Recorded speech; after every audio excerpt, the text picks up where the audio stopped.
বাংলাদেশের সবচেয়ে বড় শ্রমবাজার মধ্যপ্রাচ্যের তেল সমৃদ্ধ দেশ সৌদি আরব। বাংলাদেশ থেকে প্রতি বছর বহু সংখ্যক প্রবাসী পাড়ি জমান বিশাল মরুভূমির দেশ সৌদি আরবে। দেশটিতে প্রায় ৩০ লাখ প্রবাসীর বসবাস। ভাগ্যের চাকা ঘোরাতে ও কিছুটা উন্নত আয়ের আশায় বছরের পর বছর প্রবাস জীবন পার করছেন প্রবাসীরা। প্রবাসী বাংলাদেশিদের দুর্ভোগ যেন কাটছেই না। বিশেষ করে ঢাকা থেকে রিয়াদগামী বিমানের টিকিটের দাম এখন আকাশ ছোঁয়া। পূর্বের তুলনায় বর্তমানে ভাড়া বেড়েছে প্রায় ৩ গুণ। এতে চরম বিপাকে সাধারণ যাত্রীরা। চলতি মৌসুমে বিমানের টিকিটের চাহিদা বাড়লেও সে তুলনায় টিকিটের দাম নিয়ন্ত্রণে কার্যকর কোনো পদক্ষেপ চোখে পড়েনি। একসময় যে টিকিট পাওয়া যেত ৩০ থেকে ৪০ হাজার টাকায়, বর্তমানে তা বিক্রি হচ্ছে গড়ে ৯০,০০০ থেকে ১ লাখ টাকার উপর। অভিযোগ আছে, নির্ধারিত মূল্যের বাইরে সিন্ডিকেট তৈরি করে টিকিট বিক্রি করছে বিভিন্ন এজেন্সি। ফলে শেষ পর্যন্ত অতিরিক্ত ভাড়ার বোঝা বইতে হচ্ছে প্রবাসীদেরকেই। দেশের অর্থনীতির ১/৩ নির্ভর করে মধ্যপ্রাচ্যের প্রবাসীদের রেমিটেন্সের উপর। অথচ প্রবাসীরা বিমানবন্দর থেকে শুরু করে সব জায়গায় শিকার হচ্ছেন নানা বিড়ম্বনার। বর্তমানে ঢাকা থেকে রিয়াদের বিমান টিকিটের আকাশচুম্বী দামের কারণে ক্ষুব্ধ প্রবাসীরা। বিমানের কিছু অসাধু কর্মকর্তা কর্মচারী ও সিন্ডিকেটের কারণে টিকিটের উচ্চ মূল্যে বিপাকে প্রবাসীরা। এ বিষয়ে যথাযথ ব্যবস্থা নিতে সংশ্লিষ্ট কর্তৃপক্ষের নিকট জোর দাবি জানান তারা।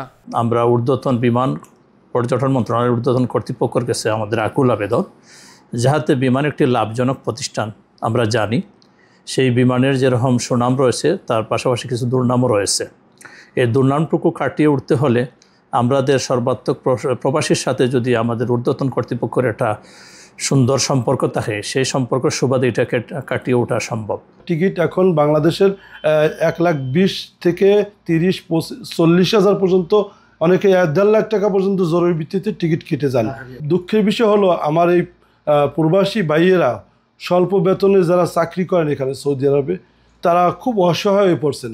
প্রশাসনিক এবং যারা বিমানের তত্ত্বাবধানে আছেন, আমি তাদেরকে বিনীতভাবে অনুরোধ করব, আপনারা এই টিকিটের ব্যাপারটা অবশ্যই সিরিয়াসলি দেখার জন্য।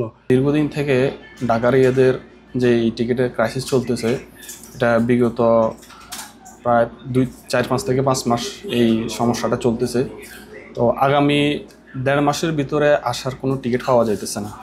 সেই ক্ষেত্রে নতুন যারা ওয়ার্কার আসবে তাদেরও ভোগান্তি, প্লাস উমরা ভিসা আছে, জেআরা আছে, তারাও আসতে পারতেছে না।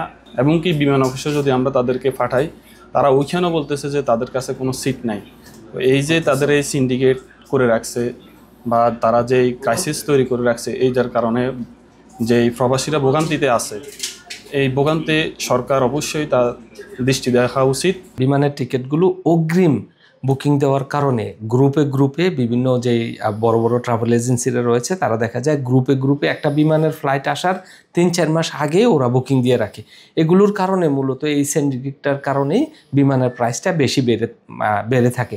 তারপরও আমরা মনে করি বাংলাদেশ বিমান প্রবাসীদের জন্য এবং সরকারের পক্ষ থেকে এটার একটা ভালো সুরাহা করে কিভাবে বাংলাদেশ বিমান একটি ভালো প্রাইসে আমাদেরকে টিকিটটা দিতে পারে। যেহেতু বাংলাদেশ বিমান, সরকার চাইলে এটাকে যদি কন্ট্রোল করতে পারে, অন্য এয়ারলাইন্সগুলো বাধ্য হয়ে প্রাইসটাকে ডাউন করতে বাধ্য হবে।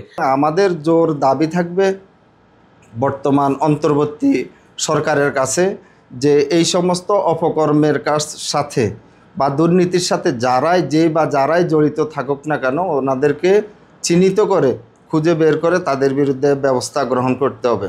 টিকিট সংকট আর ভাড়া বৃদ্ধির এই দুষ্টচক্রে শেষ কোথায়, সে প্রশ্নই এখন লাখো প্রবাসী বাংলাদেশির।